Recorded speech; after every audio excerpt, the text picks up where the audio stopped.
তৃণমূল ছাত্র পরিষদের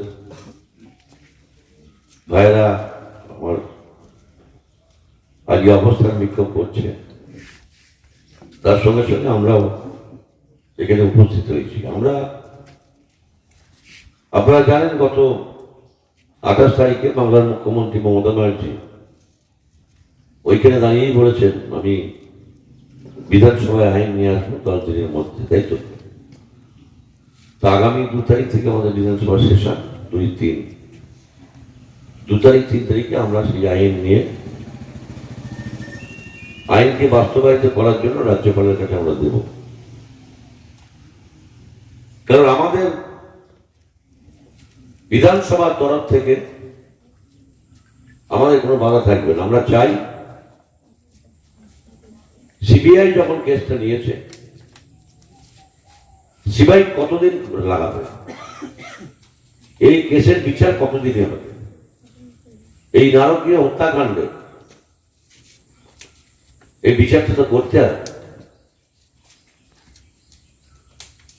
কারণ আমরা দেখতে পাচ্ছি আজকে প্রায় 17 দিন 18 দিন হয়ে গেল সিবিআই নেওয়ার পর।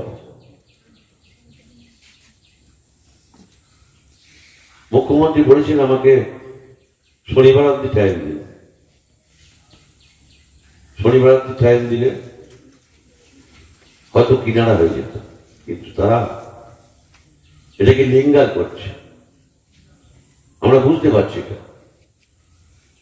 যে সারা ভারতবর্ষ বলুন, সারা পৃথিবীর সমস্ত জায়গায় এটাকে নিয়ে একটা রাজনৈতিক ষড়যন্ত্র চলছে। সেই ষড়যন্ত্রের শিকার হচ্ছে কারা? মানুষ, জনগণ, সাধারণ গরিব মানুষ যারা হসপিটালে গিয়ে চিকিৎসার জন্য যাচ্ছে, তাদের চিকিৎসা হচ্ছে না।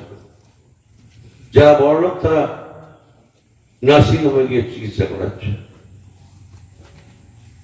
তাই আমরা বলবো আগামীকাল আমরা মহিলা যুব ছাত্রদের নিয়ে আমরা মিছিল করব।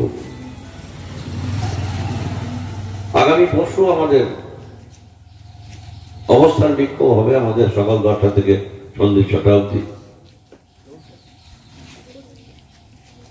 আমরা এই নারকীয় হত্যাকাণ্ডের বিচার পাওয়ার জন্য আমরা এখন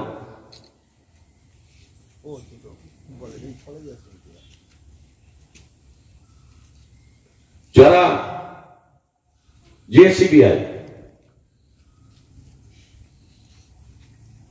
এই কেসটা নিয়েছে তাকেই অতি শীঘ্র ব্যবস্থা করতে হবে। কার্যকরের যে নৃশংস ঘটনা হয়েছে তারই প্রতিবাদে যাতে দ্রুত দোষীরা সাজা পায়, সিবিআই যেভাবে ঘটনাকে ডিলে করছে আমরা সিবিআই এর নিন্দা করছি। মুখ্যমন্ত্রী বলেছেন যে অতি দ্রুত এর ব্যবস্থা করতে, দোষীদের সাজা দিতে, সেটা এখনো পর্যন্ত সিবিআই কিনারা করতে পারেনি। তারই প্রতিবাদে আমাদের এই ছাত্র পরিষদের উদ্যোগে কলেজ গেটে বিক্ষোভ সমাবেশ। বিরোধীদের আরজিকর যে ডক্টর মমিতা দেবনাথ নৃশংসভাবে হত্যা হয়েছেন ওটা ওদের কাছে বিষয় না, ওদের কাছে বিষয় হচ্ছে ওটা একটা ইস্যু। এটাকে কেন্দ্র করে কিভাবে রাজনীতির ময়দানে নামা যায়। পঞ্চায়েত নির্বাচনে ধরাশায়ী হয়েছে সিপিএম বিজেপি, লোকসভা নির্বাচনে পশ্চিমবাংলায় সর্বশক্তি প্রয়োগ করেও শূন্য হয়েছে সিপিএম, এবং বিজেপিও ধরাশায়ী হয়েছে।